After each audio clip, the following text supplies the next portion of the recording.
بسم الله الرحمن الرحیم.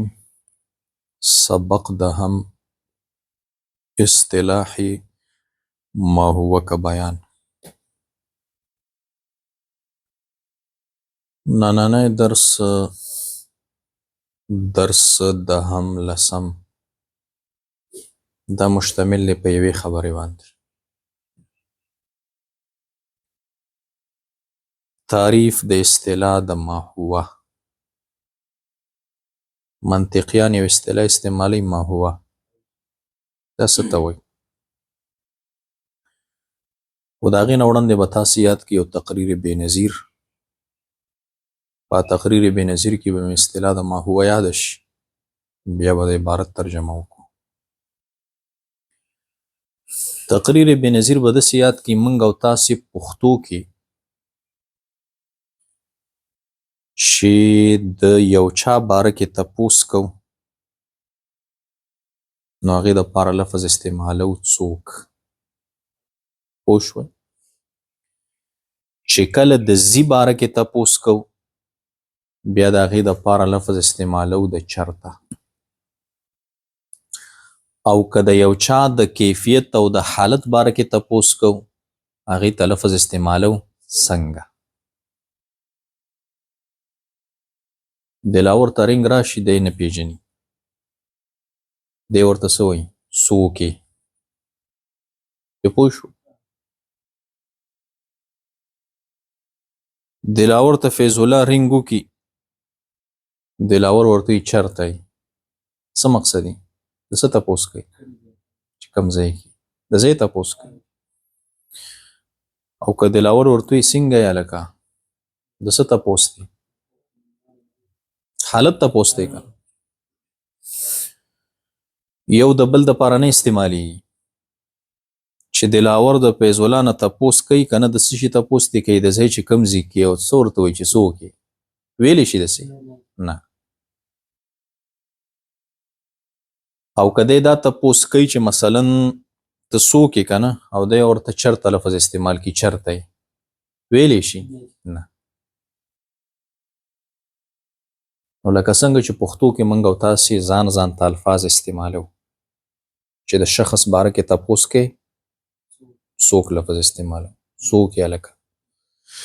چې د مکان تپوس کوو د ځي تپوس کوو بیا چرته لفظ استعمالو بیا څوک نه وایو. چې د چا د حالت تپوس کوو څنګه. دغه شان مناطقه هم دو الفاظ استعمالی د تپوس دپاره. یو استعمالی ما هو، دویم استعمالی ایو شیئن. پې پوه شوئ؟ ما هو سره چې دوی سوال وکړي نو ما هو سره دوی سوال د څیز د حقیقت باره کې کوي، د څیز د حقیقت او ماهیت باره کې. نو حقیقت او ماهیت خو مخکې پیژندلی که نه، بیا خو به تفصیل ته ضرورت نه. ما هو سره منطقیان چې سوال کوي د څه باره کې کوي د حقیقت د یو شي. او ایو شیئن سره چې کوي ایو سره نو د فصل باره کې کوي. فصل خو مو پیژنده که نه، جنس نوعه فصل. فصل باره کې کوي، فصل به بیا وایي ورته. په دې پوه شوئ؟ منطقیان ما هو سره سوال کوي ایو شیئن سره. ما هو سره چې سوال وکړي مقصد یې څه شی وي د څیز حقیقت او ماهیت د دې باره کې تپوس کوي. جواب کې به د څیز حقیقت او ماهیت ورته ذکر کوي. او چې ایو شیئن سره سوال وکړي ایو سره بیا د فصل تپوس کې بیا به ورته فصل ذکر کوي. پې پوه شوئ؟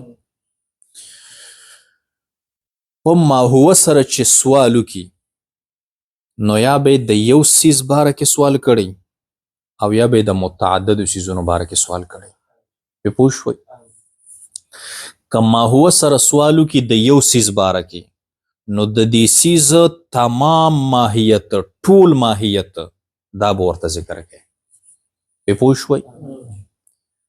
لکه مثلا د انسان باره کې تپوس وکړي الانسانو ما هو، انسان څه شی دی، جواب کې به ورته څه وایي. د مفرد باره کې تپوس وکړه که نه، حیوان خو مفرد دی یو دی که نه، نو د انسان چې څومره پوره ماهیت دی هغه ټول به ذکر کوي. نو د انسان ماهیت موږ او تاسې څه ویلې پوره ماهیت یې څه شی دی؟ حیوان ناطق نه جوړ دی که دغه شان که تا نه تپوس وکړي چې الفرسو ما هو اس څه شي ته وایي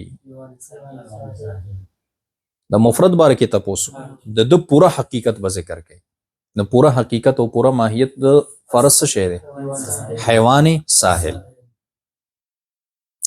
د حمار باره کې تپوس وکړي مفرد دی که نه الحمار ما هو پوره حقیقت به ذکر کوي. پوره حقیقت یې څه شی دی؟ حیوان ناطق. پې ورسېدی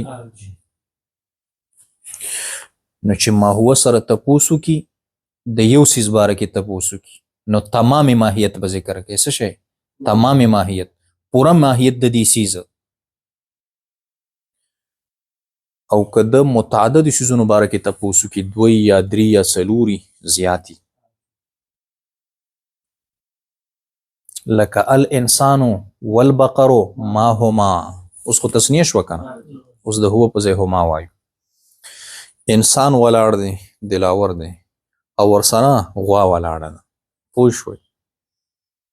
نو تاسې نه چا تپوس وکړه چې ما هما پوهېږئ نو په ما هو سره شو که نه نو تپوس یې د حقیقت کړی داسې نه چې ورته وي دا یو دلاور دی دا بله غوا ده د حقیقت باره کې تپوس کړی. اوس به ورته ته څه شی ذکر کوې چې حیوان ناطق او حیوان باقره نه ساده ګوله. په دې صورت کې به ته اوس داسې کار کوې چې ته به هغه پرزې ذکر کوې چې د دې دواړو په درمیان کې مشترکي. پوهېږئ ماهیت خو ما درته ویلي و که نه چې د یو څیز ماهیت ته څه ته ویلی کېږي دا شی چې د کومو پرزو نه جوړي. نو چې د دوو څیزونو باره کې تا نه تپوس وکړه ته به اوس د دې دواړو هغه فرضې ذکر کوې چې هغه په دواړو کې مشترکي. په مسله پوه شوئ؟ اوس مشترک یې ګورئ ښه انسان او بقر دواړو کې چې کوم شی مشترک دی انسان جسم نامی دی که نه دی حساس دی که نه دی متحرک بالاراده دی که نه دی بقر هم جسم نامی دی که نه دی جسم دی غټیږي که نه حساس دی که نه دی څه چې ورسره ولګي حساس دی متحرک بالاراده دی که نه دی که نه هغلته چې ګیه وګوري اراده یې وشي نو دې ځینه ور روان شي متحرک بالاراده شو که نه شو. جسم نامی حساس متحرک بالاراده دا اجزا دا فرضې د دواړو شریکې دي که شریکې نه دي؟ اوس به موږ او تاسې څه وایو چې جسم نامی حساس متحرک بالاراده وایي نه که نه ځان نه ساده ولې جوړی. جسم نامی حساس متحرک بالاراده چې وي دې ته موږ یو لفظ استعمالو حیوان. حیوان کې دا درې واړه راټولي که نه تیر درسونو کې ما تاسو ته د حیوان تعریف وکړو چې حیوان څه ته ویلی کېږي جسم نامی حساس متحرک بالاراده. په دې دواړو کې عمده څیزونه شریک دي که نه د دې نه علاوه نور څیزونه نشته چې دواړه پکې شریک.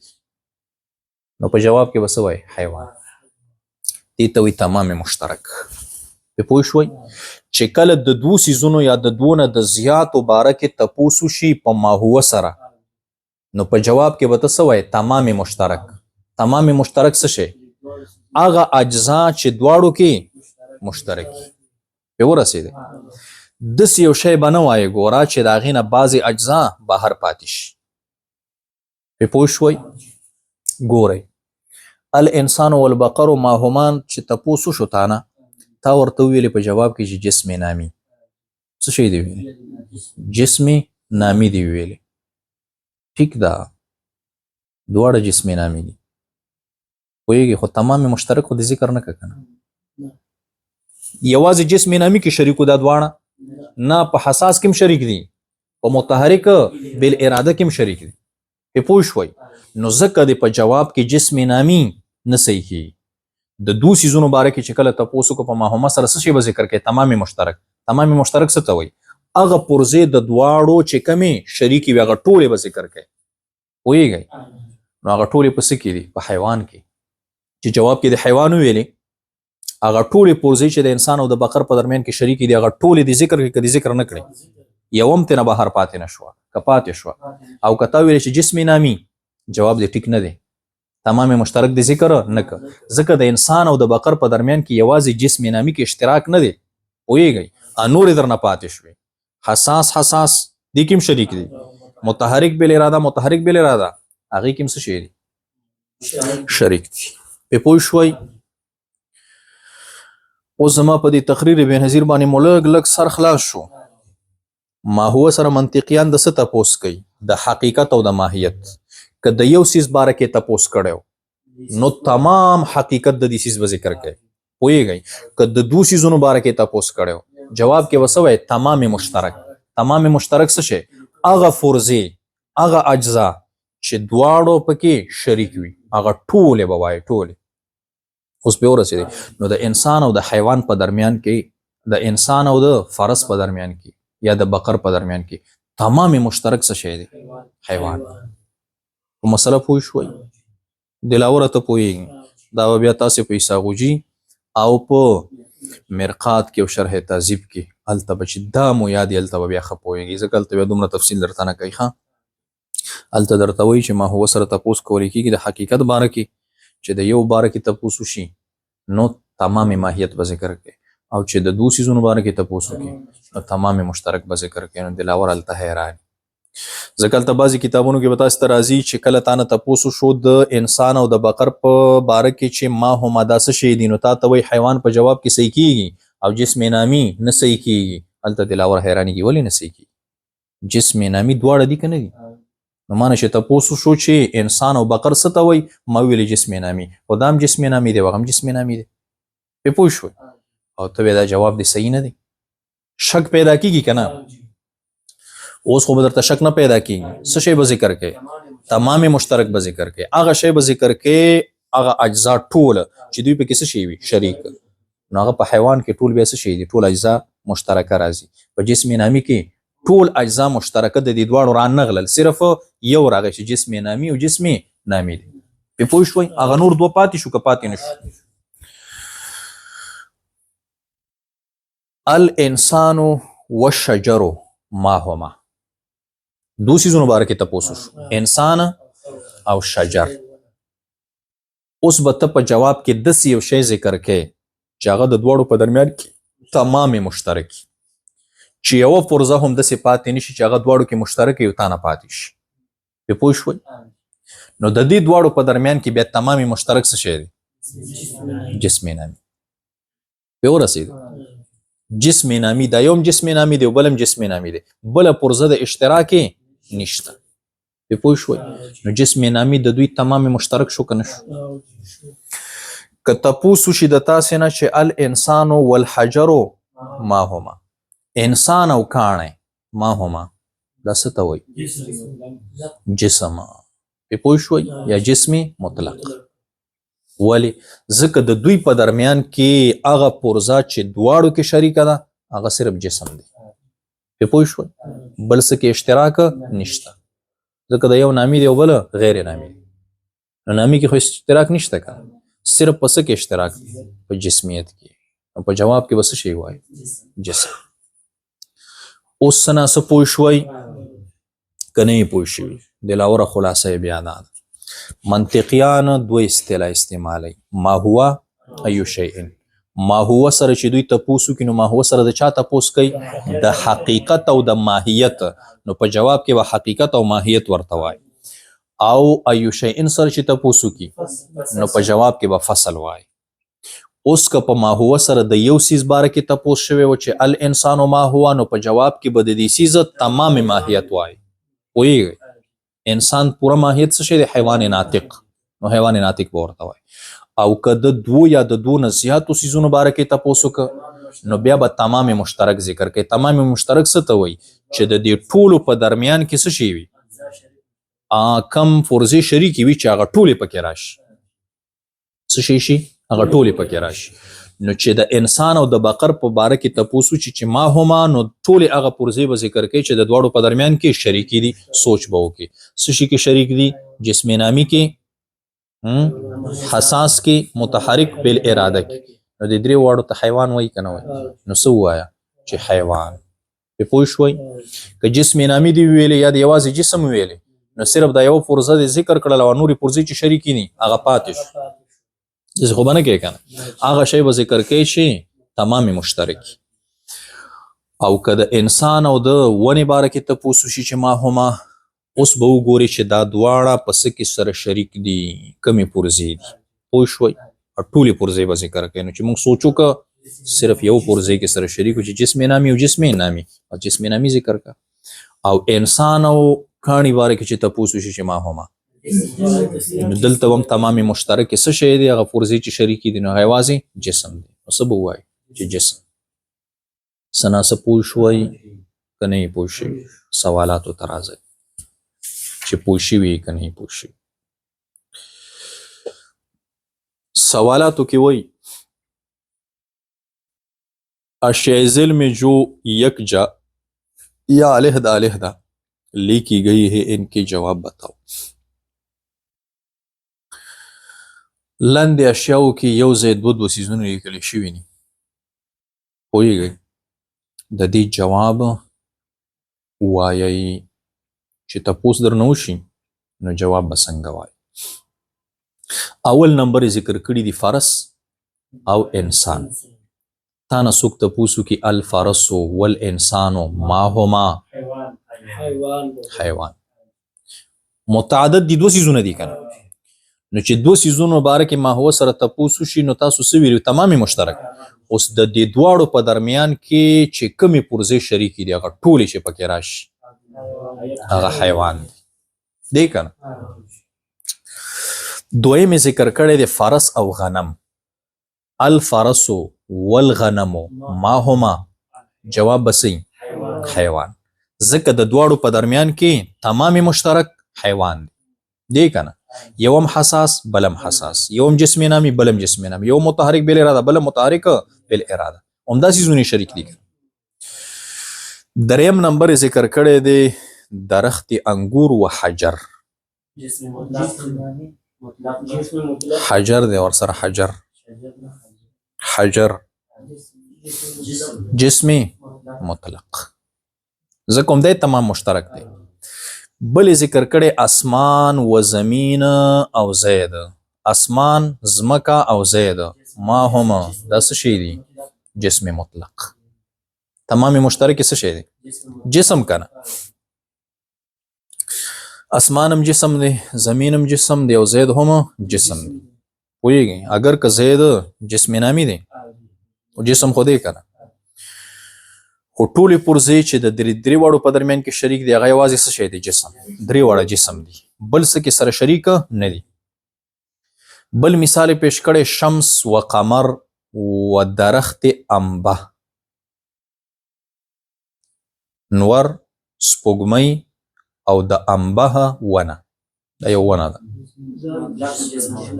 جسم مطلق تمام مشترک چې درې واړو کې شریک دی پرزه څه شی ده هغه صرف جسم دی بل مثال پیش کړی دی مکی چړیا ګدا حیوان مچۍ مرغۍ خر حیوان دی کنه حیوان شایان زنده باد دی پوه شوی دی په دې درس ښه ځکه درې واړو کې تمام مشترک څه شی دي جسم نامی حساس متحرک بالاراده درې واړه په دې اجزاو کې شریک دي که نه دي او د درې واړو نه موږ تعبیر په چا سره کوو په حیوان سره نو تمام مشترک څه شی دی حیوان که تا وویلې چې جسم نامی نو بیا دې صرف هم دا یو ذکر که نور دوه پاتې شو کنې هغې کې هم شریک دي که نه بیا ویلی دی انسان حیوان ناطق د واحد باره کې تپوس شو کنه پورا ماهیت به ذکر کوي فرس حیوان ساحل پورا ماهیت حمار بل ذکر کړي بکری اینٹ پتر ستاره چیلی خخته کاڼی ستوری جسم مطلق ځکه چې تمام مشترک هغه پرزه چې په ټولو کې شریکي هغه یوازې جسم دی یوازې جسم دی کنه بل ذکر کړي پانی هوا حیوان خو دینه مخکې به تاسې تقریر بې نظیر یادوي که نه پوهیږئ سبا درس کې مې درته دا تقریر بېنظیر کوم. هوا پکې راغلی ده، نو خدای دې ورته خیر وکړي. موږ او تاسې ویلي وو چې اشیا دوه قسمه دي، یو عین دی، عین ته جوهر هم وایي، او بل څه شی دی؟ عرض دی. جوهر څه ته وایي؟ چې خارج کې خپل وجود لري. عرض څه ته وایي؟ چې خپل وجود نه لري. بیا دا خارج کې چې خپل وجود لري دا دوه قسمه دی. پوه شوئ؟ یا به جسم وي یا به غیر جسم وي. پې پوه شوئ؟ جسم خو ما تاسې ته ویلی چې څه ته ویلی کېږي؟ موجود فی الخارج خو دواړه وي. جسم غیر جسم دواړه موجود فی الخارج دي. پې پوه شوئ؟ جسم څه ته ویلی کېږي؟ چې اوږدوالی، پلنوالی او ډبلوالی لري. طول، عرض، عمق، دا درې واړه چې لري دي ته څه ویلی کېږي؟ جسم. نو هغه څیزونه چې دا درې واړه لري دا څه شی شو؟ جسم شو. پې ورسېدی؟ خارج کې دا څومره څیزونه چې موږ او تاسې ګورو دا درې واړه لري که نه لري؟ دا ټول څه شی دي؟ جسم. بل داسې یو څیز دی چې موجود فی الخارج دی، عین دی، پوهېږئ، جوهر دی، خو جسم نه لري. په مسله پوه شوئ؟ دلته د دلاور ذهن ته دا راځي چې خارج کې وجود چې جسم نه لري، نو دا به خارج کې وجود هم نه لري. ته خو اول د جسم تعریف لږ یاد که کنه چې جسم څه ته وایي؟ چې اوږدوالی، پلنوالی او ژوروالی لري، دې ته جسم وایي. یو شی به وي خارج کې به موجود وي، خو دا درې څیزونه به نه لري. نو چې دا درې نه لري هغه ته جسم موږ نشو ویلی که نه. دلاوره پوهېږي؟ د دلاور دا څه ورته وایي؟ دا وهم اوس هم نه دی لرې شوی چې جسم نه وي نو خارج کې به څنګه وجود لري. دی هلته د جسم په معنا نه دی. جسم څه ته وایي؟ چې د ابعاد ثلاثه لري که نه. نو خارج کې دوه قسمه څیزونه دي موجود دي، دا یو به ابعاد ثلاثه لري او دا بل به نه لري. نو دا یو جسم شو، دا بل نه شو. پې پوه شوئ؟ نو جوهر دوه قسمه شو. عین یا جوهر دوه قسمه شو. کم کم؟ جسم، غیر جسم. د غیر جسم مثال لکه هوا. څه شی؟ هوا. هوا ګورې خارج کې موجوده ده که نه ده؟ ده که نه؟ که نه یې منئ؟ تو دا پکی ولګوه چې لږ هوا پې ولګي. شته که نه هوا؟ خارج کې شته، خو جسم نه دی. ولې جسم نه دی؟ ابعاد ثلاثه نه لري. که لري د هوا اوږدوالی کتلی مو دی، پلنوالی، ډبلوالی. په دې تقریر بېنظیر زما باندې پوه شوئ؟ نو هوا چې ده دا څه شی دی؟ غیر جسم شو. پې ورسېدی؟ او حیوان څه شی دی؟ جسم دی که نه دی؟ جسم. جسم. نو هوا او حیوان دا ګورې په جسم مطلق کې شریک نه دي. ښه که دي؟ نه دي. په څه کې شریک دي؟ انا لله و انا الیه راجعون. دا د څه اقسام دي؟ دا د چا اقسام دي؟ د هوا او حیوان. وی سادهګانو د جسم لاندې زه حیوان لیکم دلته. دلته ما ولیکه حیوان. پې پوه شوئ؟ جسم مثال حیوان، د غیر جسم مثال هوا. نو دا حیوان او هوا د چا اقسام شو؟ د عین او د جوهر شو که نه شو؟ پې پوه شوئ؟ د جوهر اقسام شو که نه شو؟ اوس راځي، اوس پوهېږئ. تا نه څوک تپوس وکړي چې اوبه، هوا، حیوان، ما هم هغه پرزه به ذکر کوي چې ټول پکې شریک دي. په څه کې شریک دي؟ په جوهر کې. دي که نه دي؟ دي که نه؟ دلته اوس دلاور وایي چې دا هوا یوازې جوهر دی. ما ته پته لګېږي ساده ګله دا چې مونږه دا څو کاله مسلسل درس وکړه، بیا هم چې د طالب پته درته نه لګي چې دی پوه شو که پوه نه شو، بیا خو دا د سره نه استاز دی نه دلاوره. دا ګورئ دا د ابتدا د درس نه ما تاسې ته دا خبرې را شروع کړي دي. اګورئ کتابونو کې نشته چې عین او عرض پوهېږئ او کله څه شی وي؟ قول معقول او قول ملفوظ. د دې وجه دا ده داسې یو ځای کې کله کله به صرف اشارتن غونته راشي نو چې بیا تاسې پې پوه یې. ګوره موږ او تاسې د ابتدا نه دا خبره کوو چې اشیا دوه قسمه دي. یو ته عین وی، همدې عین ته جوهر هم وی، بل ته عرض وی. عین څه ته ویلی کېږي؟ چې خارج کې وجود لري. ګورې ها تاسې خطا کېږي په دې باندې چې وجود او جسم تاسې یو څیز ته وایي. پوهېږئ وجود او جسم دا یو شی نه دی. عین او جوهر څه ته وایي؟ چې خارج کې وجود لري. څه معنی؟ خارج کې موجود وي. نو دا چې اوس خارج کې موجود وي دا دوه قسمه دي. یو هغه دی چې هغه جسم لري، جسمي، بل هغه دی چې هغه جسم نه لري. هغې دپاره مې مثال درته پیش که هوا جسم چې لري خو ډېر دی. او عرض څه ته وایي؟ چې خارج کې وجود نه لري. جسم نه، خارج کې وجود د سره نه لري نه. لکه مثلا سخاوت راواله، پوهېږئ، شجاعت، بهادري راواخله، دا خارج کې وجود نه لري. په مسله پوه شوئ؟ نو د جوهر دوه اقسام دي. هغه اشیا چې جسم لري دام جوهر دی. هغه اشیا چې جسم نه لري خو خارج کې موجود دي دام څه شی دی؟ جوهر. پوهېږئ؟ دا د جسم والا او غیر جسم والا دا دواړه په کومې پرزې کې شریک دي؟ په جوهر کې. په مسله پوه شوئ؟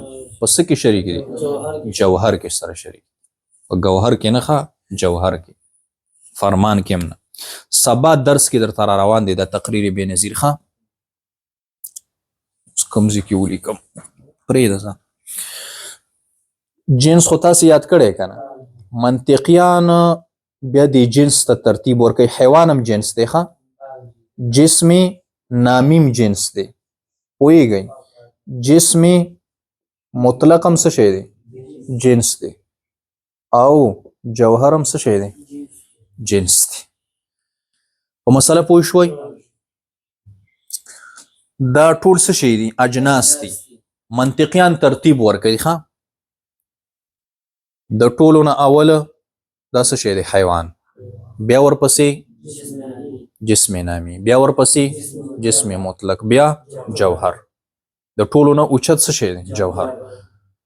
تاسې به ویلي مرقات وغیره کې چې دی ته جنس الاجناس وایي. دا د جنسونو جنس دی. دا ترتیب ورته څوک ورکوي؟ منطقیان ورکوي. پې پوه شوئ؟ ځکه چې په حیوان کې افراد کمی په نسبت سره د جسم نامی.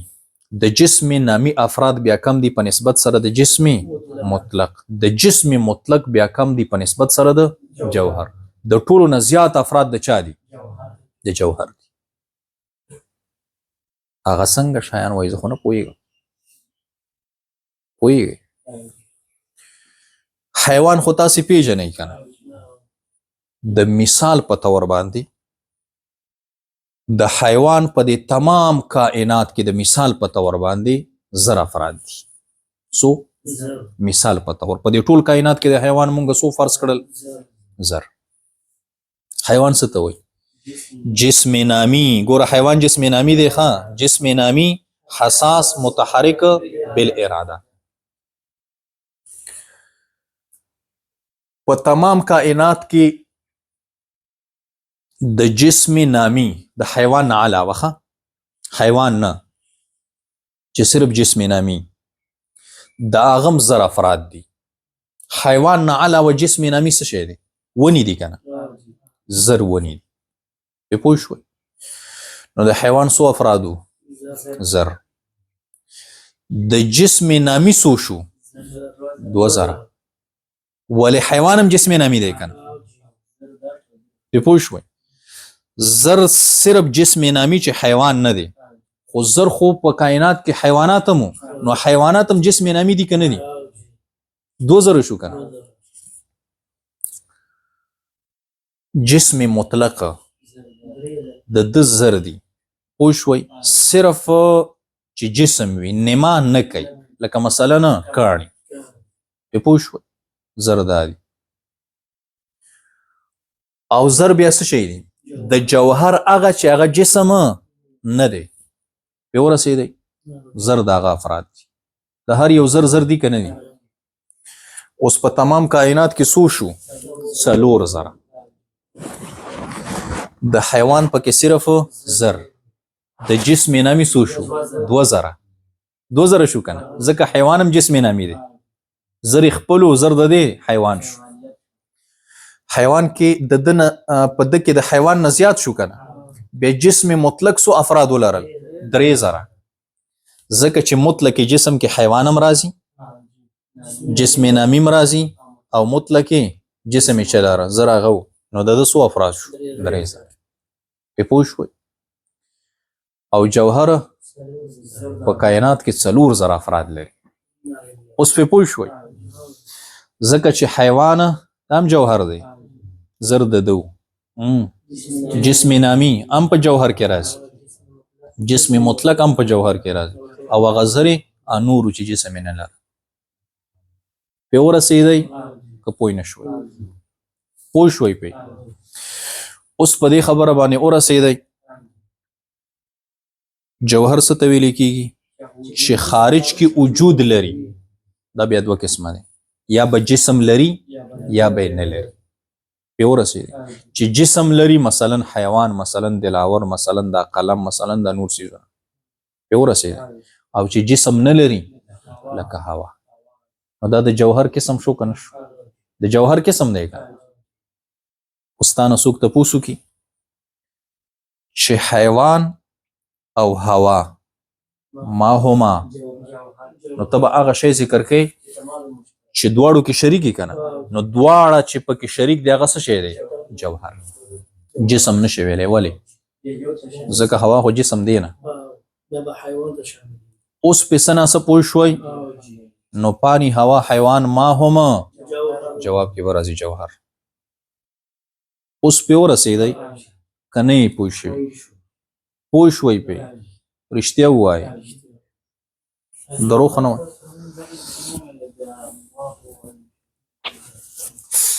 دغه کې مونږ څه وویله؟ د ماهیت او د حقیقت باره کې. نو ماهیت او حقیقت د یو څیز، پوهیږئ؟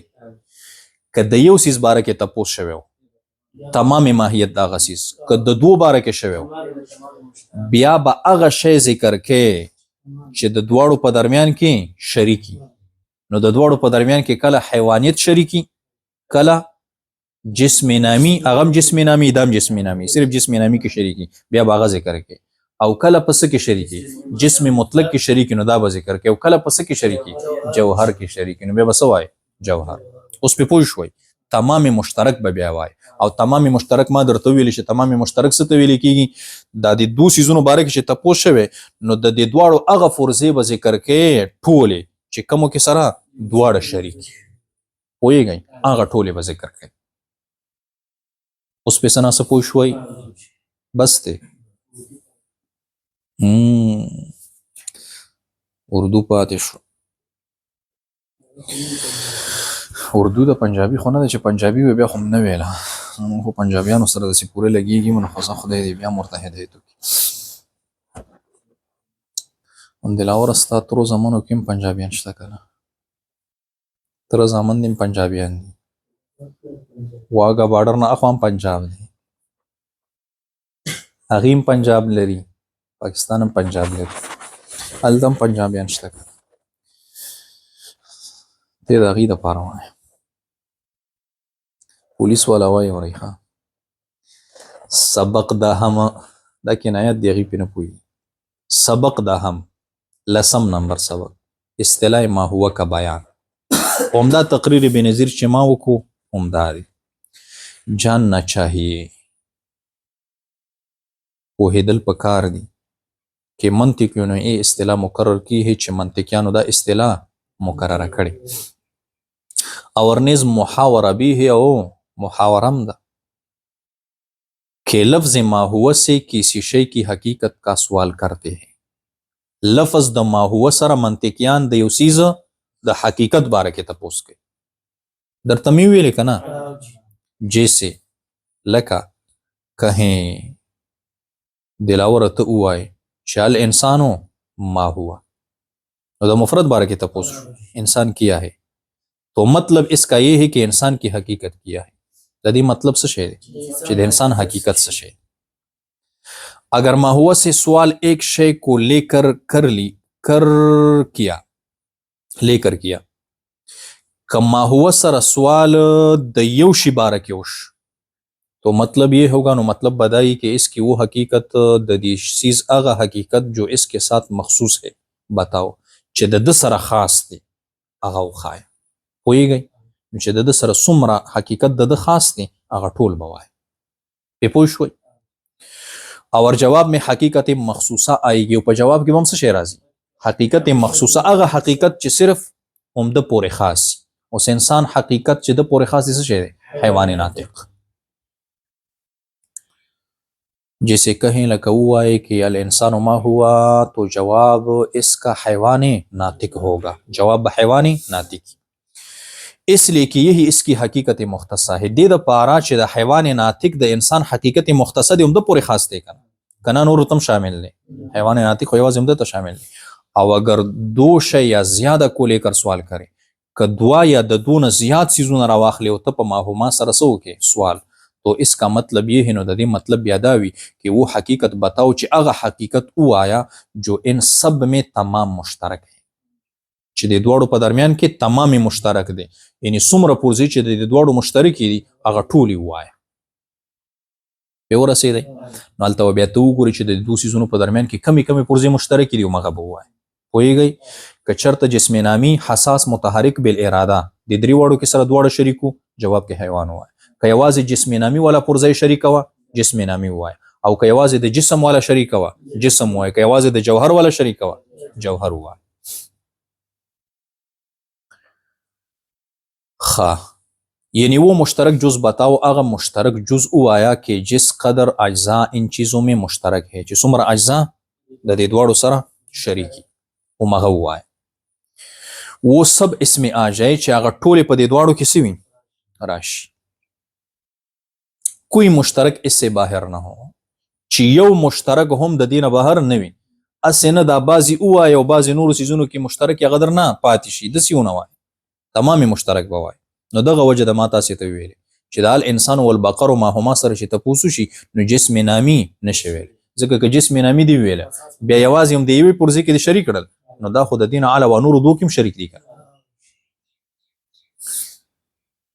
जैसे यूं पूछे लका दसी तपोसु करेशी चाल इंसान वल बकर वल गनम माहुम इंसान बकर और गनम माहुम दस शै नोस द द्री वड़ो पर दरमियान के अगा फुर्जी च शरीकी विच अगा यम बार द पाते निश सब वायु हैवान बवायु जका इंसान बकर गनम जिसमें नामीम दे द्रे वाड़ा हसासम दी और मुतहरिक बेलरादम दी तो हैवान वही कना नो हैवान हुआ चेवो पुरजा मुश्तरक बाहर पाते निश इंसान और बेल और बकरी किया है तो जवाब में हैवान आएगा जवाब के बस राजी हैवान जिस्म न आएगा गोरी जिस्म बना राजी जिस्म दी वेलो बे खुद में यो पुरजा शरीक कड़ा अगर नूरी मुश्तरकात पाती शुक पाती नुश इसलिए कि हैवान ही इनकी पूरी हकीकत मुश्तरका है जक चे हैवान दोम दी पूरा हकीकत मुश्तरक किस शे हैवान और जिस्म तमाम मुश्तरक नहीं गोरे जिस्म तमाम मुश्तरक न दे होई गई दिलावर शिकल अलाट शी दिनूर किताबों तारबई के नदे विच तमाम मुश्तरक बदी तो विच दौड़ पर दरमियान की शरीक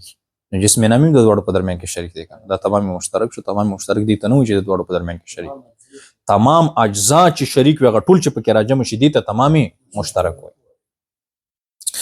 और जिस्म तमाम मुश्तरक नहीं इसलिए कि हैवान में सब मुश्तरक अज्जा आ गए जक प हैवान के अगर टुल मुश्तरक अज्जा रागल कना द द्री वड़ो पर दरमियान के मुश्तरक अज्जा द्रीव कनो सशेव जिसमें नामी हसास मुतहरिक बेलरादानो च हैवान दी वेलो द्री वड़ा पर रागल कना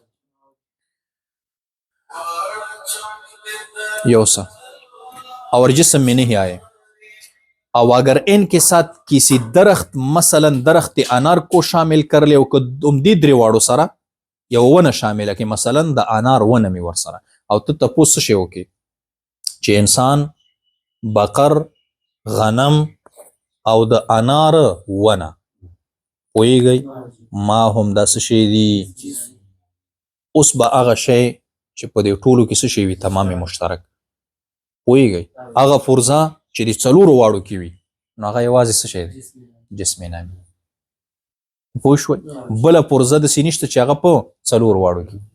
جواب کې به څه وایي؟ और अगर इनके साथ किसी दरख्त मसलन दरख्त अनार को शामिल कर ले तो जवाब जिस्म नामी जिस्म बढ़ने वाला होगा, इसलिए कि इस वक्त यही तमाम मुश्तरक है. ځکه چې په دې وخت کې بیا صرف عمده تمام مشترک دی، په ټولو کې عمده دی، بل فرضه شریکه نشته. और फिर अगर पत्थर भी इनके साथ मिलाया जाए بیا که ورسره څه میلاو شي؟